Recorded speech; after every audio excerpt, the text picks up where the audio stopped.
지난 10월 13일 한국의 한 일간지에 좀 독특하고도 좀 슬픈 기사가 하나 올라왔었습니다. 보통 아주 작은 박스 기사로 처리할 만한 건데 이게 심각한 사회 현상으로 봐서 이것을 큰 기사로 올렸었습니다. 그것은 어떤 내용인가 하면 전북 전주시의 완산구라고 하는 곳에 한 전통시장이 있었던 일입니다. 그러니까 전통시장이라고 그래서 이제 왜 뭐 이렇게 시장들이 계속 쇼핑몰이 아닌 거죠. 사진이 어떻게 올라왔느냐면 전통시장에 있는 한 가게가 셔터를 이렇게 내리고 있는 아주 쓸쓸한 모습이었습니다. 이 가게를 운영하던 가장이 9살 많은 그 가장보다 9살 많은 형이 찌른 칼에 목숨을 잃었습니다. 그것도 아내와 초등학교 1학년이 된 딸이 지켜보는 중에 목숨을 잃은 거죠. 어떻게 이런 일이 일어났을까? 이 죽은 사람은 그 정도 일을 당할 만큼 나쁜 사람이었을까? 죽인 사람은 그런 일을 할 만큼 또 나쁜 사람이었을까? 근데 주변에서 장사하는 사람들 이야기를 들어보면 이웃들이 다 한결같이 좋은 사람이라는 거예요. 숨진 남성은 평소 성실하고 이웃과도 친하게 잘 지냈는데 이런 일이 생겨 정말 안타깝다. 또 자주 이제 최근에 형제 이 두 형과 동생이 가게에서 언쟁을 하는 일들이 좀 많이 있었다. 하지만 형제간에 원래 기본적으로 오해가 좋았고 형이 동생을 타이르고 겁을 주는 줄 알았는데 설마 이런 일이 있을 줄 몰랐다. 뭐 이런 이야기들입니다. 그리고 이제 동생을 죽인 형은 현장을 떠나질 않았습니다. 경찰이 도착하자 내가 동생을 죽였다고 하고 이제 순순히 잡혀갔습니다. 그래서 주변 모든 사람들의 평가는 형이나 동생이나 다 이런 일을 할 만한 사람들이 아니라는 겁니다. 어떤 일이 일어났기 때문에 이런 비극적인 상황 가운데 있게 되었을까? 신문이 보도한 바에 의하면 형님은 10년 전에 로또의 1등으로 당첨이 됐습니다. 그래서 세금을 다 공제하고 8억 원의 현금을 받았습니다. 누나가 하나 있고 동생이 있었는데 3억을 나누어서 16,000이 아니죠. 1억 6천과 1억 4천을 나눠줬습니다. 동생은 이 형이 준 돈을 받아서 집 사는데 조금 도움도 주고 그리고 전통시장에 가게를 넣는데 크게 도움을 받았습니다. 그래서 이제 집도 사고 집 사는데도 도움을 받고 가게를 시작하는데도 도움을 얻은 것이죠. 형은 이제 남은 돈을 가지고 또 전북 정읍에 한 식당을 열었습니다. 문제는 뭔가 하면 그렇게 많은 돈을 투자하지는 않았지만 동생의 가게는 전통시장에서 가게가 잘 됐습니다. 형님은 큰 돈을 투자했지만 식당이 거의 장사가 안 되기 시작했습니다. 그래서 영업 자금이 부족해지니까 지난해 정도에 형이 동생의 집을 담보로 대출을 받았습니다. 그런데 그래도 형의 식당이 나아지지 않은 거예요. 그래서 형의 식당은 지금 거의 문을 닫게 된 지경이고 동생은 그럭저럭 잘 살고 있습니다. 최근에 형은 대출 이자조차 못 갚는, 한 달에 25만 원이래요. 25만 원의 대출 이자조차 못 갚는 지경까지 이르게 되어서 동생의 집이 이제 넘어가게 생긴 상황이 된 거죠. 사건이 있던 당일에도 은행에는 빚독촉이 오고 형제는 이제 정읍에서 전주로 전화를 해서 말다툼을 했습니다. 형님은 이제 동생에게 내가 전에 너에게 큰 은혜를 베풀어 줬으니까 내가 지금 대출금 상환을 못해서 독촉에 시달리니까 네가 좀 대출금을 갚아줘라, 하다못해 이자라도 좀 내줘라, 이런 이야기였고 동생은 그렇게 할 수 없다는 이야기였던 것 같습니다. 정읍에 있던 형이 이제 전주로 올라와서 만취 상태였기 때문에 이미 형은 자기 가게에서 술을 이미 마시고 있었고 가게로 와서 이제 큰 일을 저지른 것이죠. 와서 동생에게 너 뭐 이렇게 죽이겠다고 위협하고 했는데 동생이 또 이렇게 대꾸를 하고 하는 중에 일어난 일입니다. 이웃들은 한 목소리로 말을 하기를 이 형제는 굉장히 우애가 좋았다는 거예요.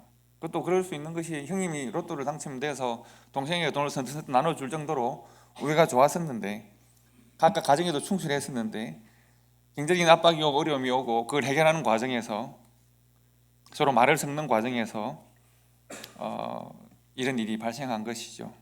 경찰의 신문에 형이 대답하기를 저는 술을 마셨고 전화로 다투었고 동생이 나에게 서운한 말을 했고 그리고 나는 너무 화가 나서 화를 이기지 못해서 저지르고 보니까 이제 이 일이 끝나 있었다라고 말을 했다는 것이죠. 지난 주간 저희 한 주간 동안 새벽 기도를 할 때 우리가 매일 성경으로 새벽 기도를 묵상하니까요. 매일 성경이 이렇게 제시한 성경 본문은 빌립보서였습니다. 저는 지난 한 주간 이 빌립보서를 묵상하면서 은혜를 많이 받았습니다. 한 주간 제게는 힘든 시간이었는데 하나님께서 빌립보서를 통해서 은혜를 강력한 음성을 들려주셨다고 생각합니다. 빌립보서는 여러분이 아시는 대로 바울의 옥중서신 중에 하나입니다. 옥중서신이라면 뭡니까? 사도 바울이 로마의 감옥에 있을 때 이제 여러 교회에 쓴 편지이고 그 중에 하나가 빌립보서입니다. 빌립보서 내용을 쭉 읽어보시면 빌립보서에서 사도 바울은 상태가 그렇게 좋지가 않습니다. 1차적으로 빌립보서에서 사도 바울은 보면 몸이 많이 아픕니다. 젊었을 때는 열정으로 전 세계를 다니면서 복음을 전하고 많이 맞고 갇히고 고문을 당하고 어려운 일을 많이 경험했습니다. 나이가 드니까 다 몸에 드러나는 겁니다. 몸이 아플 뿐만 아니라 지금 자신이 로마의 감옥에 갇혀 있고 그리고 그런 외부적 환경뿐만 아니라 사도 바울이 듣는 소식들이 그렇게 긍정적이지 않은 것들이 많습니다. 믿음으로 시험과 유혹을 이기는 교회들이 있는가 하면 또 교회 안에 다툼이 있습니다. 분열이 있습니다. 사도 바울이 감옥에 갇히자 또 사도 바울을 시기하고 질투해서 사도 바울이 없는 것이 잘 됐다고 말하는 성도들도 있고 바울이 없는 교회에 리더가 서로 데리고 하는 사람들도 있고 좋지 못한 일들이 많이 있습니다. 그래서 너무 마음이 괴롭습니다. 사도 바울이 그래서 오늘 말씀을 빌립보서 앞에 말씀을 보시면 3장 18절에 빌립보서 3장 18절에는 십자가의 원수로 행하는 사람들이라는 표현을 씁니다. 내가 여러 번 너희에게 말하였거니와 이제도 눈물을 흘리며 말하노니 여러 사람들이 그리스도의 십자가의 원수로 행하느니라. 여기 말한 여러 사람이라는 것이 교회 밖에 있는 사람을 말하는 것이 아닙니다. 여기 말한 여러 사람은 빌립보 교회 안에 있는 사람들을 말합니다. 그들이 예수를 믿지 않는다는 것이 아니고 교회 신앙을 벗어났다는 것이 아니라 다만 그 말과 행위가 십자가의 은혜, 십자가의 방향과 충돌한다는 것입니다. 그리고 사도 바울은 고백하기를 내가 눈물을 흘리고 괴로워한다라고 말합니다. 내가 너희를 사랑하고 생명을 바쳐서 개척한 교회이고 마음을 다해 사랑하는데 그런데 이 교회가 십자가의 길 위에 있기도 하고 그런데 십자가의 길 위에 있으면서 십자가가 가야 되는 길 반대 방향으로 충돌하기도 한다. 이렇게 눈물을 흘리며 말하고 있습니다. 그러나 그럼에도 불구하고 사도 바울이 빌립보서에서 잊지 않는 것이 하나 있습니다. 빌립보서에서는 아주 혁신적인 단어가 하나 등장하는데 다른 어느 성경에서보다 빌립보서에 가장 많이 등장하는 중요한 단어가 하나 있습니다. 매 장마다 반복되고 강조되고 다시 설명되는 단어입니다. 바로 기쁨이라는 단어입니다. 학자들은 빌립보서를 이야기하기를 기쁨의 복음이라고 말을 하기도 합니다. 빌립보서에서 계속 강조되고 있기 때문에 그렇습니다. 왜 빌립보서가 기쁨의 복음인가? 좀 전에 설명드린 대로 사도 바울의 삶의 상황이 어떠합니까? 감옥에 있습니다. 육신은 괴롭습니다. 관계는 어렵습니다. 사도 바울의 사역의 결과물로 나타나 있는 사역의 열매로 나타나 있는 교회들은 또 역시 어렵습니다. 불신자들이 아니라 세상이 아니라 내가 전도하고 양육했던 사람들이 나를 모함한다고 말합니다. 괴롭고 힘듭니다. 그런데 그 중에 사도 바울이 성령의 강력한 인도하심을 받습니다. 성령은 사도 바울이 자신의 말로 빌립보 교회의 편지를 쓰기 전에 성령이 먼저 사도 바울에게 강력하게 인도하심으로 다가옵니다. 기뻐하라라고 하는 말입니다. 주 안에서 기뻐하라, 내가 다시 말하노니 기뻐하라. 이것은 사도 바울이 편지를 쓰기 전에 하나님께 사도 바울에게 먼저 그 마음에 주신 명령입니다. 이 말씀, 주 안에서 항상 기뻐하라, 내가 다시 말하노니 기뻐하라. 항상 다시 기뻐하고 기뻐하라 라고 하는 이 말씀은 여러분이 쉽게 읽어봐도 강조로 더하고 있다는 것을 아마 아실 겁니다. 그리고 이것은 기뻐할지 안 할지를 결정해라가 아니라 기뻐하라, 기뻐하고 또 기뻐하라는 명령으로 주어져 있습니다. 문제는 하나님께서는 사도 바울을 통해서 이것을 기뻐하라는 것을 명령으로 주셨는데 성도와 교회가 혹은 사도 바울이 이것을 명령으로 받는가의 문제입니다. 여러분은 기뻐하라고 하는 이 말씀을 선택의 사항으로 받으십니까? 아니면 명령으로 들리십니까? 하나님께서는 사도 바울을 통해서 우리들에게 이것을 명령으로 주시고 있습니다. 왜 그럴까요? 왜냐하면 성도의 기쁨은 하나님이 성도에게 주시는, 교회에게 주시는 가장 아름다운 선물이거니와 사탄이 교회를 시험 들게 하거나 성도들을 시험 들게 할 때 가장 먼저 빼앗기를 원하는 성품이기 때문에 그렇습니다. 우리가 주 안에서의 기쁨이 사라지면 은혜도 사라지고 긍휼도 사라지고 사랑도 사라지고 관계도 무너지고 섬김과 헌신의 담장도 허물어지게 됩니다. 우리의 삶의 현실이 대부분 그렇습니다. 관계 기쁨이 사라지면 너무나도 세상은 쉽게 무너진 담장을 넘어서서 시험 들게 하고 분노하게 하고 다투게 합니다. 사도 바울은 하나님의 은혜를 통해서 교회에 권면합니다. 단순한 권고 혹은 선택의 문제가 아니라 무조건적인 순종을 전제로 지금 말씀을 전하고 있는 것인데 기뻐하고 또 기뻐하라 라고 하는 말씀입니다. 왜 그러면 사도 바울은 이렇게 기쁨이라고 하는 너무 쉽고도 단순한 이것을 강력하게 소유할 것을 권면하고 있는가? 저는 여러분들에게 좀 길지만 빌립보서 성경 전체를 한번 기쁨이라는 주제로 다시 한번 볼 수 있으면 좋겠습니다. 성경을 계속 읽을 테니까요. 한번 우리가 천천히 빌립보에서 기쁨을 어떻게 말하고 있는지를 한번 읽어보도록 합시다. 다 같이 읽겠습니다. 시작.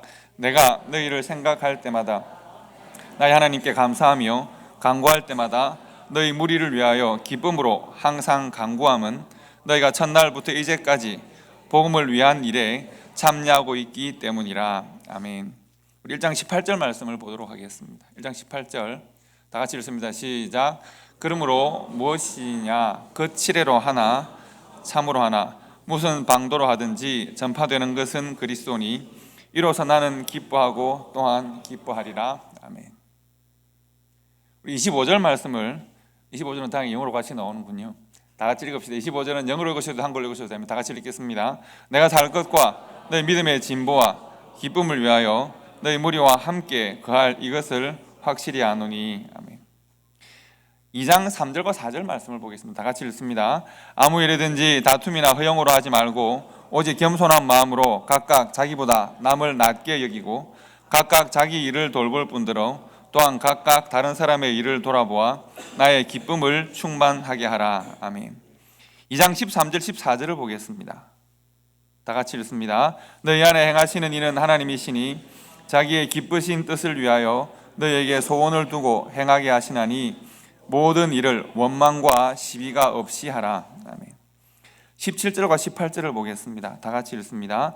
만일 너희 믿음의 제물과 섬김 위에 내가 나를 전제로 드릴지라도 나는 기뻐하고 너희 무리와 함께 기뻐하리니 이와 같이 너희도 기뻐하고 나와 함께 기뻐하라. 아멘. 2장 28절과 29절 말씀을 보겠습니다. 이러므로 너희가 주 안에서 모든 기쁨으로 그를 영접하고 또 이와 같은 자들을 존귀히 여기라. 그가 그리스도의 일을 위하여 죽기에 이르러도 자기 목숨을 돌보지 아니한 것은 나를 섬기는 너희의 일의 부족함을 채우려 함이니라. 아멘. 3장 1절 말씀을 다 같이 읽습니다. 끝으로 나의 형제들아 주 안에서 기뻐하라. 너희에게 같은 말을 쓰는 것이 내게는 수고로움이 없고 너희에게는 안전하니라. 아멘. 4장 1절 말씀 다 같이 읽습니다. 그러므로 나의 사랑하고 사모하는 형제들 나의 기쁨이요 면류관인 사랑하는 자들아 이와 같이 주 안에 서라. 아멘. 4장 4절 말씀 읽습니다. 주 안에서 항상 기뻐하라. 내가 다시 말하노니 기뻐하라. 아멘. 4장 10절 말씀입니다. 같이 읽습니다. 내가 주 안에서 크게 기뻐함은 너희가 나를 생각하던 것이 이제 다시 싹이 남이니 너희가 또한 이를 위하여 생각은 하였으나 기회가 없었느니라. 아멘. 18절 말씀 다 같이 읽습니다. 내게는 모든 것이 있고 또 풍부한지라 에바브로디도 편에 너희가 준 것을 받음으로 내가 풍족하니 이는 받으실 만한 향기로운 제물이요 하나님을 기쁘시게 한 것이라. 아멘. 여러분 빌립보서는 4장으로 구성된 짧은 성경입니다. 그런데 얼마나 많이 기쁨이라는 주제를 계속 환기시키고 있는지를 여러분 발견하실 수 있습니다. 기쁨에 관한 빌립보 교회에 대한 권면 혹은 명령을 요약하면 두 가지를 생각을 해야 합니다. 첫 번째는 사도 바울은 기쁨을 기뻐하라라고 하는 전체적인 물론 말씀으로 주고 있지만 그러나 이 기쁨을 둘러싸고 있는 삶의 환경 혹은 기쁨과 충돌하는 삶의 현실에 대해서도 함께 말하고 있습니다. 초대교회의 상황, 말씀은 고상하고 하나님 나라는 아름답지만 초대교회 성도들이 매일 만나는 삶의 현실은 참담합니다. 그들이 매일 하나님이 주시는 은혜로 삶의 현실을 극복해 나가는 일은 참 힘들고 어렵습니다. 그것을 사도 바울이 무시하지 않는 것입니다. 기쁨과 충돌하는 삶의 현실이 있습니다. 첫째는 세상으로부터 오는 시험과 고난이 있습니다. 우리는 믿음으로 그것을 이기고자 합니다. 기쁨으로 감당하고자 합니다. 그러나 사도 바울에게 있어서 더 괴로운 일이 있습니다. 바울이 눈물을 흘리며 기뻐하라, 기뻐해야겠다, 기뻐하자고 당부하는 이유는 기쁨에 충돌하는 요소들이 교회 안에 있기 때문입니다. 십자가의 원수라는 말이 서로를 적대하고 때려 죽이는 그런 원수를 말하는 것이 아닙니다. 십자가의 방향과 다른 방향으로 가는 일들이 있다는 것입니다. 여러분, 빌립보서 1장과 2장에서 십자가 원수라는 말을 이해할 수 있는 여러 단초들이 있습니다. 1장과 2절에 보시면 기쁨이라는 표현을 쓸 때 함께 나타나는 기쁨과 반대되어지는 기쁨의 담장을 무너뜨리는 요소들이 함께 등장합니다. 1장 2절에 보시면 기쁨과 함께 거칠이라는 말이 있고 다툼이나 허영이라는 말이 있고 교만이라는 말이 있고 원망과 시비라는 말이 있습니다.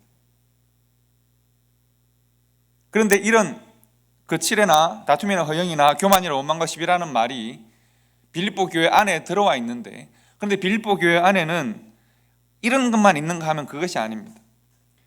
저는 성경에서 교회를 칭찬할 때 가장 아름다운 구절이 빌립보서 1장 3절부터 6절까지라고 생각합니다. 얼마나 아름다운 구절인지 보시면 빌립보서 1장 3절 6절 말씀을 우리 다 같이 읽어봅시다. 시작.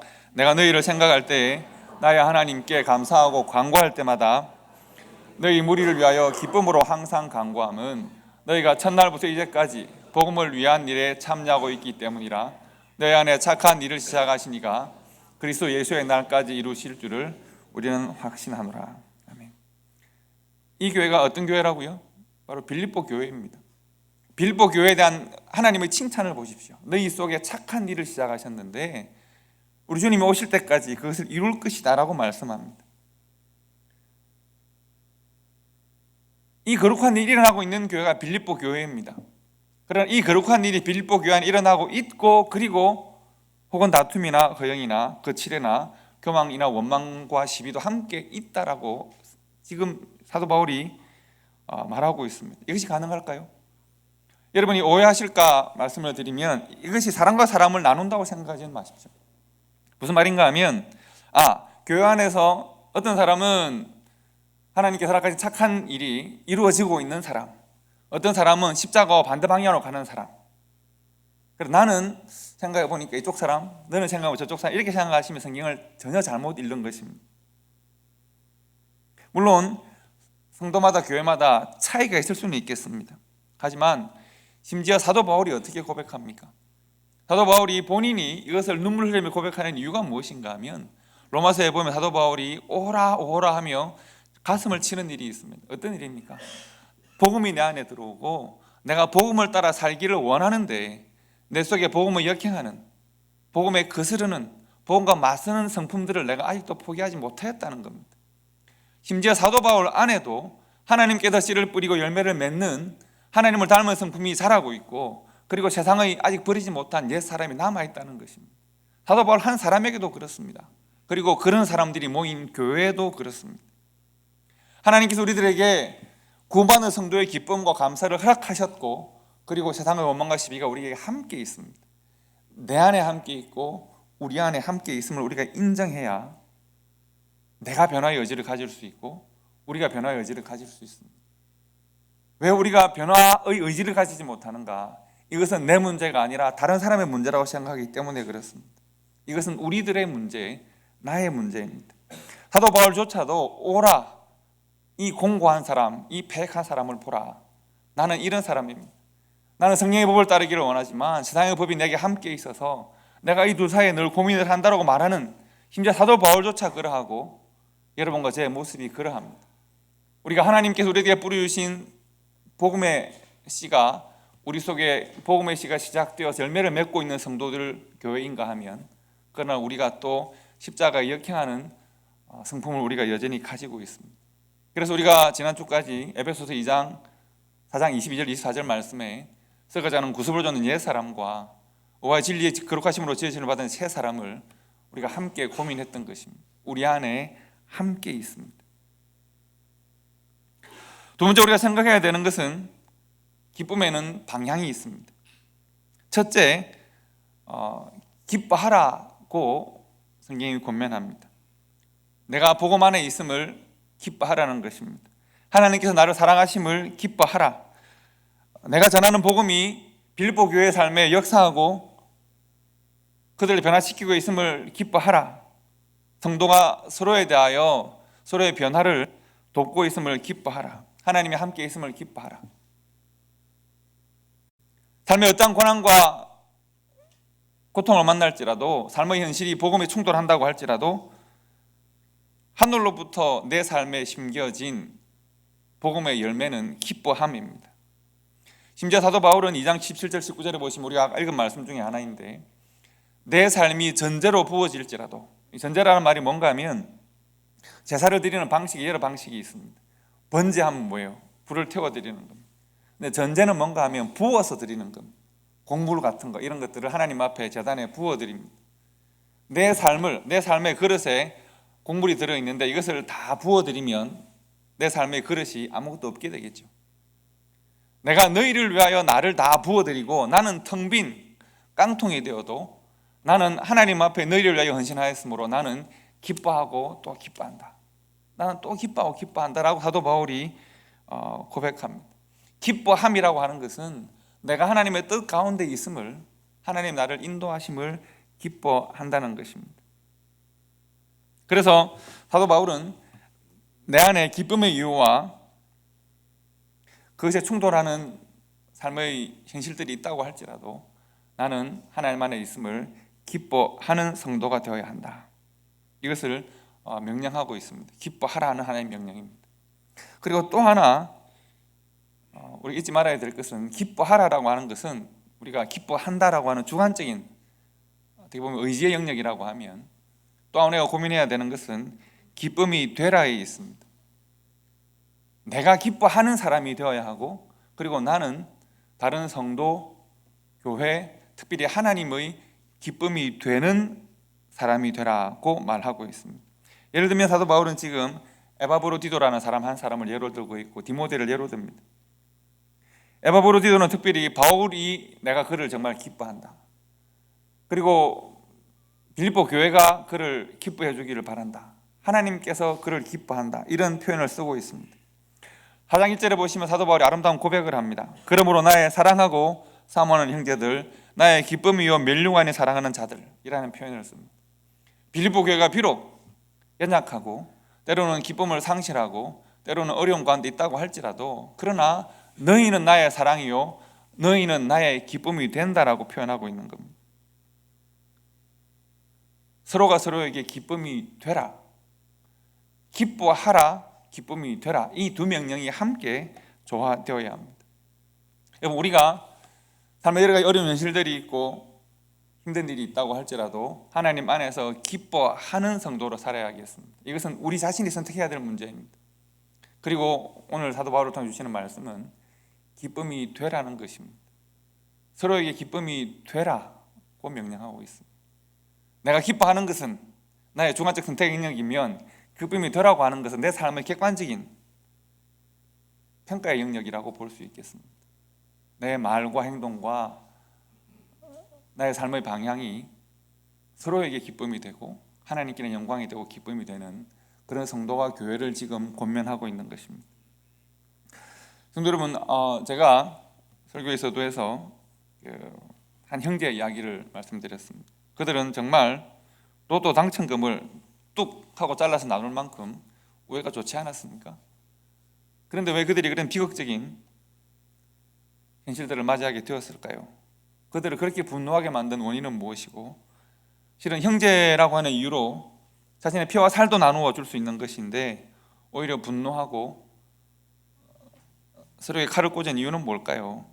저는 이 사람들의 이 현실이 정말 안 됐고 가슴 아픈 일이긴 하지만, 그러나 또 한편 이 사람들이 보여주는 것은 우리가 얼마나 연약한지를 잘 보여주는 겁니다.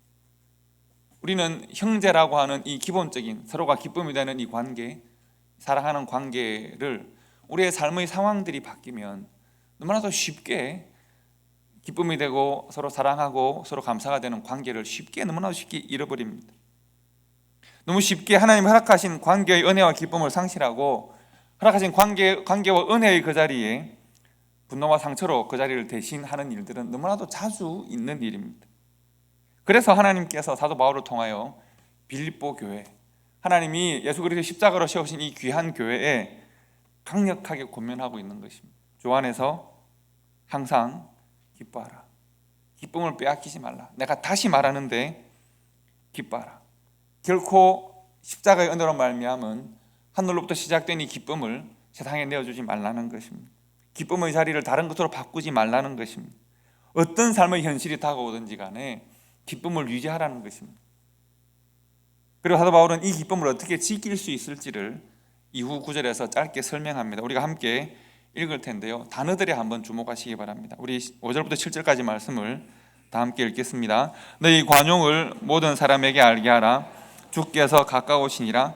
아무것도 염려하지 말고 다만 모든 일에 기도와 간구로 너희 구할 것을 감사함으로 하나님께 아뢰라. 그리하면 모든 지각에 뛰어난 하나님의 평강이 그리스도 예수 안에서 너희 마음과 생각을 지키시리라. 아멘. 만약에 이 말씀 다시 한번 보여주실까요? 성경 본문을 다시 한번 띄워주세요. 이 말씀을 만약 형제들이 복음으로 받았다면, 서로에게 관용할 수 있었다면, 서로의 말과 행동에서 염려와 분노와 걱정이나 두려움이 아니라 감사와 간구와 기도로 서로를 만날 수 있었다면 전혀 다른 선택을 할 수 있지 않았을까요? 그들이 이렇게 비극적인 선택을 하지 않을 수 있지 않았을까요? 하나님의 평강이 예수 안에서 우리의 마음과 생각을 지킨다면 우리는 전혀 다른 방식의 삶을 선택할 수 있지 않을까요? 사도 바울은 먼저 관용이라는 단어를 사용합니다.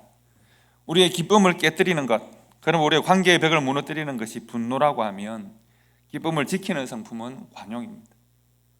관대함입니다. 서로에게 관대함이 있음을 알게 하라. 하나님께서 우리를 관대하게 대하시니까, 하나님께서 우리에 대하여 관용하시니까 그 관용이 서로에게 있음을 알게 하라. 염려가 아닌 기도와 간구를 사용하라. 염려와 두려움은 사탄이 사용하는 동전의 양면과도 같은 가장 강력한 무기입니다. 염려함으로, 두려워함으로 내 마음이 하나님을 향한 신뢰와 안정감을 잃어버리고 우리는 쉽게 분노하고 걱정하고 눈에 보이지 않는 미래에 대한 불안함이나 염려 때문에 눈앞에 있는 성도들을, 온 교회를 원망하거나 하실 때도 있습니다. 광야에서 이스라엘 백성들을 한번 생각해 보십시오. 그들이 불안에 빠질 때, 염려하고 두려워할 때 그들은 돌을 들었습니다. 그들이 보이지 않는 미래에 대한 불안함과 염려 때문에 보이는 공동체를 돌을 쳐서 깨뜨리는 모습들을 보여주었습니다.